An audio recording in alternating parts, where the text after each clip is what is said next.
Hey there, welcome to day 949 of What's She Up To Now. Sharon Horne-Ellstrom here, thinking about a creepy filter. Do you have a creepy filter?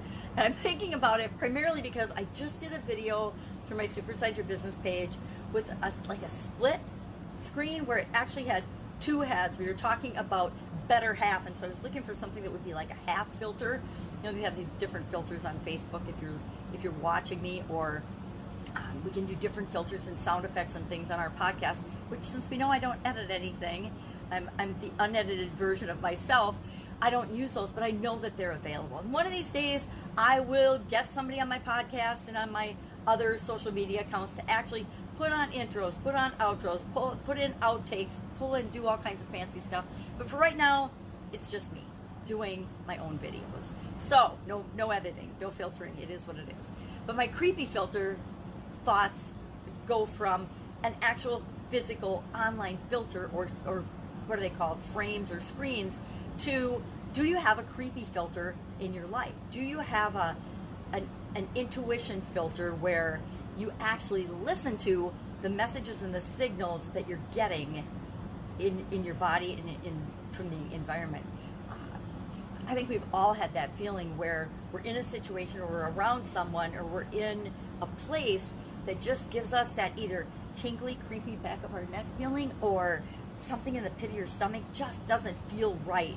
And I'm just curious if other people have that. Do you have, I call it the creepy filter, because sometimes for no apparent reason, everything looks fine on the outside, I just get this wave of something's wrong, move, or something's wrong, change where you are, get out of here, do something different. And so I call it it's like spidey senses. You know, Spider-Man has spidey senses. We all have that to a lesser or greater extent based on whether we listen to it or not. And I spent most of my life not listening to my creepy filter. And what did that do? Not listening to my intuition or my gut about things. It caused me to get in situations, get in partnerships, make mistakes that I probably could have avoided had I listened to and really considered how things make me feel. But creepy filter is what popped into my brain today, as far as what I'm working on, what I'm thinking about now, and how can I actually pay more attention to that. So I'm going to look up and do some resources on that today. Get Up and Go Challenge today is actually for the month of September 2020. I'm doing a setup for success. And so I'm just talking every day about a different topic. And usually it's a great big lesson learned, or it's something that a lot of people have been asking me about. So for today, we talked about how do you cope? What are some coping mechanisms then? And what do you do? What kind of things can you use? What kind of tools and techniques and strategies? What kind of tools and techniques and strategies can you use to cope? And now as I'm talking about it, I realized I didn't talk about the coping mechanisms and the things to avoid, the short-term things like alcohol, drugs, sleep, you know, pharmaceutical medications, or even over-the-counter things that numb us from actually experiencing how we feel. Because guess what? Our feelings really tell us how something is affecting us, and no one else can feel our feelings for us, only we can. And so I personally have a big pushback on pharmaceuticals and anything that alters how we feel, if it numbs us and it prevents us from really knowing what's going on with us. And I mean, even with vitamins and supplements, and I take a lot of vitamins and supplements, that's kind of my thing, because I know that there's no way I can eat all the things I need to eat to stay healthy, because our food sources are so, I'm going to say adulterated or bastardized, or whatever you want to use. They're so messed up from altering the process of creating our products and services, the foods that we eat and consume. They're more like food-like substances. Even if you eat really good organic things, they're all altered. I mean, all of our food sources have lost so much of their nutritional value. And I learned 10 years ago now that I couldn't possibly eat the things that I need to sustain and support a healthy body and a healthy mind and a healthy everything. So I started supplementing and experimenting with different vitamins and things. So I was thinking about that today as part of the Supersize Your Business video today. Was the better half, and I didn't realize I even had thoughts or feelings about the expression until I realized where it came from, what it means, and how we can use it actually to treat everyone in our lives and all of our relationships. And it's not about somebody being better or worse than anyone else. It's about treating people the way you want to be treated. I mean, honestly, treating other people the way you want to be treated. If you want to be treated with dignity and respect, you treat everyone else with dignity and respect. If you want to be treated with love and admiration, you find things to love and admire in every single person, every human that you come in contact with. And I realized that better half to me implies this whole ranking system where somebody is better than someone else. And yeah, there's always going to be somebody that's better at some aspect or something that you want to do. But you're also going to be better than a whole lot of people at that thing. No matter how many people or no matter who you're comparing yourself to. I think one of the biggest disservices we do to ourselves is by ever comparing ourselves to anyone else.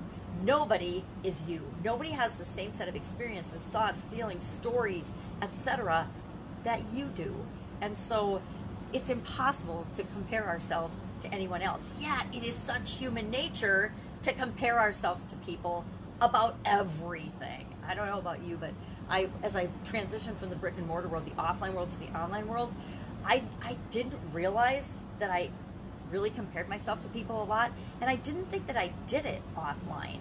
I didn't think that I did it in my businesses. I guess I probably always did. I just didn't do it at such a conscious level and at such a in my own face level as online, because online there's access to so much more information. And maybe it was just because I was naive and I didn't know all the things about my competitors and what was going on. Whereas online, you can do research, you can do all kinds of things and find out all this information about your competitors. But you're still only comparing one little piece of what they're doing right now to what you're doing.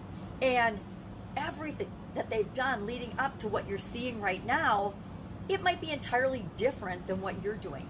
So often we see these overnight successes online, and now I just laugh at them because I know the backstories of so many really successful people now, and that what they show online, the stories that they tell online, are scripted and manufactured to create a certain impression. And they are only a tiny sliver. It's the whole iceberg effect. You know, we only see a teeny bit of the iceberg above the ice or above the water, and below is this huge conglomerate, this huge portion of what really goes on.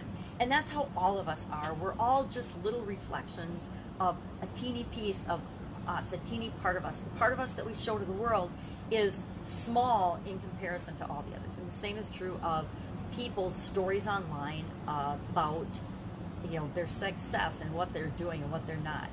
And it's all interpreted through the filter of, how do I want to show up in the world? What do I want people to see? And when we remember that, when we realize that, it helps us to be more clear on, is this information for me or not? What pieces of this information can I use? Because I think you need to find, I know with 100% certainty, you need to find your own way and your own path and your own success to, or your own success strategy, your own success journey. You have to do it, I have to do it. We have to pick and choose from the people that we are attracted to, the pieces of what they're doing that will apply to us and will work for us. My ex-husband and I were in a lot of we're in a bunch of real estate coaching programs, and some of them, it was interesting to see how different people utilized that coaching. And it was all based on where were they when they entered the coaching program. We were in a different spot than a lot of people when we entered certain coaching programs, and we came at it with a different desire of what we expected the outcome to be of those programs than a lot of people that came in. I didn't realize that until we actually experienced it, but because of the difference in terms of what we expected out of the program, we got far, far more than our money's worth out of any coaching program we ever joined. But there were other people that joined, and these were like, $50K plus coaching programs. There were other people that were in the exact same coaching program as we were, and they never made a single dollar, much less their investment back. And maybe they were in a different spot than us. They were just there to learn and understand and grow, and to them, it was worth that investment to get that knowledge, find out what would work, and they could pick and choose what would work for them. So that is my whole diatribe on better half. Better half. Do you think of your partner as a better half? Do you realize that each and every one of us are you know, there's more to us than just what meets the eye. We have the original definition of better half was that everybody is a body and a soul. There's two parts to every human being, and of course it was determined by the Puritans that the spiritual half, the soul, was of course the better half. But then that was turned to apply to marriages or partnerships, and better half was whoever was the better partner. So I think it was, you know, back when they changed the definition of better half from a spirit and body type thing within an individual to bringing two individuals together, because it automatically assumed comparison in different criteria. Oh, she was a more religious person, so she was the better half with respect to religion. He made more money, he made the money in the relationship, therefore he was a better half with respect to earning money and finances. And nowadays, you know, relationships, it isn't just a husband and a wife, it's whatever partnership. And maybe it's a business partnership. You know, one partner brings the money, one partner brings the work. So which one's the better half? What's more important, the money or the person that does all the work? Personal experience with that, whether I have been the money partner and the working partner, and very seldom do they both feel that they give the same amount of value to the business and the end results. That's a topic for another day. So better half, very interesting topic, a lot more loaded, and a lot more can go into it than I ever really thought. So I talked about the setup for success for the month of September. I'm going to do setup for success on the Get Up and Go challenge page, and then in October we'll launch into another 30-day plus challenge.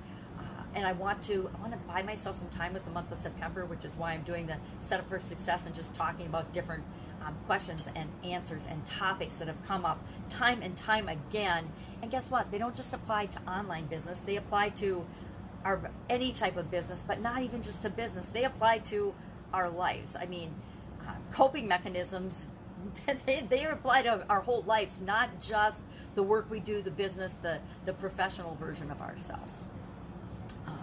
Fun challenge today was kind of interesting because it was about shopping. And I don't know about you, but I have done virtually no shopping this year, like physically going into a store and shop. I have done online shopping. I guess I could have asked what are your top 5 stores for online shopping? That might have been, oops, interesting. Got to keep my ducks in a row. Oh no, it's a duckapalooza. They're falling everywhere. All right, I'll get that later.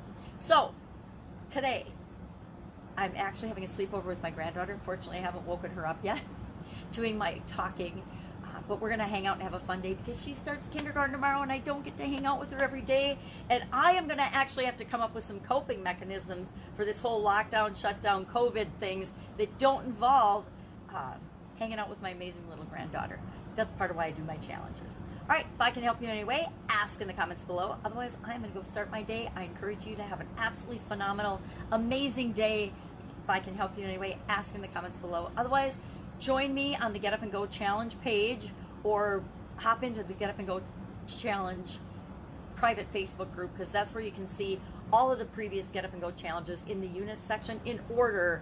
And I think this setup is going to be the unit 5. So there's lots of valuable information and coping mechanisms and strategies in there that I guarantee can help you deal with anything that you're facing. Have an awesome day. I'll, of course, be tomorrow.